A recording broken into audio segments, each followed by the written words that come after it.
Cerita mengajar hari ini. Jadi hari ini aku habis ngajar kelas 1 SD dan kondisinya siswanya ini belum lancar membaca dan juga menulis, cuman dia udah tahu huruf-huruf kayak gitu. Aku datang tuh kayak kan jam 2 siang, lesnya cuma 1 jam aja sampai jam 3 sore.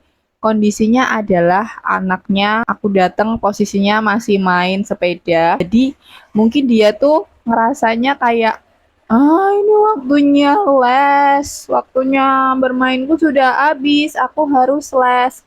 Jadi ketika masuk kayak mungkin aku ngelihatnya dia kayak bete, kayak tidak seru waktunya les. Setelah itu biasanya kan aku selalu nanyain tuh kayak ada PR atau enggak, karena biasanya seperti itu, kayak ditanyain ada PR atau enggak. Kalau ada PR berarti kita kerjakan dulu sebelum kita belajar ke mata pelajaran besoknya. Nah setelah itu aku cek nggak ada PR, dia ngecek juga nggak ada PR. Akhirnya aku kasih tahu ke dia untuk ambil buku pelajaran yang mau dibawa ke sekolah besok, karena aku dapat jadwal pelajarannya kan, aku minta ke orang tuanya.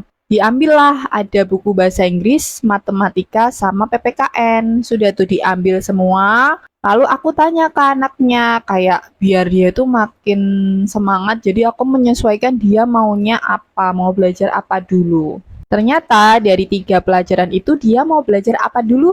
Dia mau belajar matematika dulu. Akhirnya aku buka deh itu kayak buku siswanya, buku LKS-nya. Oh ternyata terakhir itu membahas tentang perbandingan. Kayak mana yang lebih panjang, mana yang lebih pendek, mana yang lebih tinggi. Harusnya sih ada buku satu gitu ya yang untuk les itu nanti dipakai buat menjawab soal-soal yang ada di buku siswa, karena kan biasanya nggak boleh kan langsung dikerjakan di situ, tapi dia nggak ada dan kebetulan mamahnya itu lagi kerja, yang di rumah adanya neneknya aja dan juga saudara-saudaranya. Aku tanyalah kayak ada nggak buku kosong untuk mengerjakan, dia bilang nggak ada, atau ada mungkin kertas sobekan, dia bilang nggak ada. Nah, setelah itu aku kasihlah kertas buram yang aku bawa. Jadi kertas buram itu emang aku bawa biasanya buat kayak ngitung matematika, buat coret-coretan doang. Nah, kertas buram HVS itu kan tidak ada garisnya. Ternyata setelah dia mengerjakan di kertas buram itu, tulisannya dia berbeda dengan tulisan dia yang sebelumnya. Kayak tulisan sebelumnya dia kalau misalkan di buku tulis halus tuh kelihatan rapi, cakep, padahal dia cowok loh. Jadi kayak aku amazed aja kayak, anak sekecil ini laki-laki tapi tulisannya rapi, real rapi. Nah, tapi ketika di kertas HVS, dia tulisannya gede-gede, naik turun. Mungkin dia juga capek kali ya, kayak sebel, waktunya les nih, aku harus menulis, aku harus ini itu. Jadinya adalah kita tidak jadi mengerjakan di kertas buram itu. Akhirnya kita mengerjakan langsung di LKS-nya. Jadi kayak dikasih tanda, oh jawabannya tuh ini gitu. Karena dia ini belum lancar membaca, akhirnya soalnya aku bacakan dengan aku tunjuk, oh ini jawabannya lebih panjang, ini lebih pendek, kira-kira jawaban yang mana? Dan apa yang terjadi? Dia sama sekali tidak menjawab, berbeda dengan pertemuan sebelumnya dia. Kalau sebelumnya dia masih menjawab, tapi kalau hari ini tadi tidak menjawab, hanya cuman diam saja. Akhirnya aku lah yang menjawab karena waktu terus berjalan seperti di MasterChef. Setelah itu aku masih berpikir di otakku, aku harus ngapain? Aku coba validasi emosinya kayak, kamu sebenarnya masih pengen main ya? Kamu males belajar ya karena tadi habis main ya? Gitu. Karena aku juga mewajarkan sih karena dia ini cowok. Maksudnya kayak setauku ya kalau dari dokter Aisyah Dahlan tuh otak cowok kan emang bermain, apalagi dia masih bocil, masih kelas 1 SD, masih masa-masanya bermain, terus harus belajar karena memang tuntutan sekolah dan lain-lain supaya dia menjadi lebih pintar. Dan kejadian itu berlanjut sampai ke mata pelajaran PPKN. Dia seperti diam, dia tidak excited.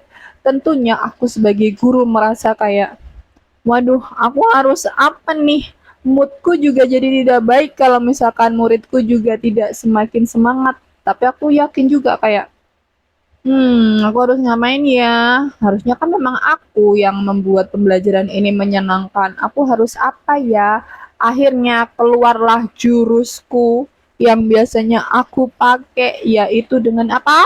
Dengan word wall. Jadi aku cari tuh kayak sebelum aku menyelesaikan ini PPKN ini, aku cari kayak oke, aku carikan soal matematika dulu yang menurutku lebih mudah diterima sama dia dengan cari di word wall kelas 1 SD, dan adalah soal perbandingan itu. Akhirnya kita mengerjakan di HP itu. Dia menjadi lebih semangat, minimal tertarik sedikit kayak aku mau mengerjakan ini. Seperti itu. Jadi kayak aku jadiin ice breaking gitu lah ya, karena dia tertarik sama benda. Karena dia tadi juga kelotean pakai pensil di meja, jadi kayak oh iya, sabar, memang anak laki-laki seperti itu otaknya memang bermain, sabar. Astagfirullahaladzim. Nah, setelah itu gimana? Ya udah, setelah mengerjakan word wall itu kembali lagi ke LKS sampai selesai satu Romawi.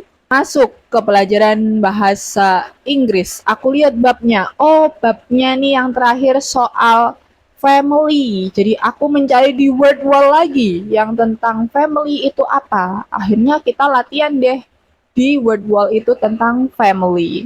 Dan dia lumayan tertarik meskipun kayak aku ingin dia lebih semangat belajar lagi sampai selesai. Jadi pelajaran bahasa Inggris dan juga matematika aku carikan soal-soal dari word wall, sangat-sangat membantu. Terima kasih teman-teman guru lain yang telah membuat latihan soal di word wall, itu sangat-sangat bermanfaat buat aku yang sebagai tutor les ini ketika muridku terlihat agak lesu dan tidak bersemangat belajar. Ya meskipun tadi aku merasa kayak anaknya ini agak apa namanya, agak ngawur dikit jawabnya, nggak dihitung dulu, tapi ya udahlah, yang penting dia mau belajar dulu lah. Setelah itu apa? Setelah itu dia minta lagi ternyata. Mau lagi. Aku merasa kayak ini dia sepertinya solusinya. Dengan game seperti ini mungkin dia bosan kalau melihat buku terus. Begitupun mungkin dengan aku yang pada saat sekolah juga mungkin bosan melihat buku-buku terus. Sampai akhirnya waktu 1 jam berlalu setelah soalnya selesai, dia bilang kayak mau lagi gitu. Aku bilang mohon maaf, waktunya sudah selesai. Kita insya Allah ketemu lagi minggu depan, hari Senin. Oke? Namanya juga anak kecil ya, Gusnya. Energiku sekarang sedikit habis, berkurang. Tapi tidak apa-apa. Memang kita bukannya seperti itu. Jadi tapi semangat buat tutor terus di luar sana. Semangat juga. Kalau kira-kira kalian dapet case murid yang kayak gitu, kalian mau ngelakuin apa guys? Coba komen di kolom komentar. Bye-bye. Apakah solusinya kita pindah ke bikini bottom aja ya guys ya? Tidak dong. Semangat. Semangat, masih ada 2 kelas lagi. Semangat.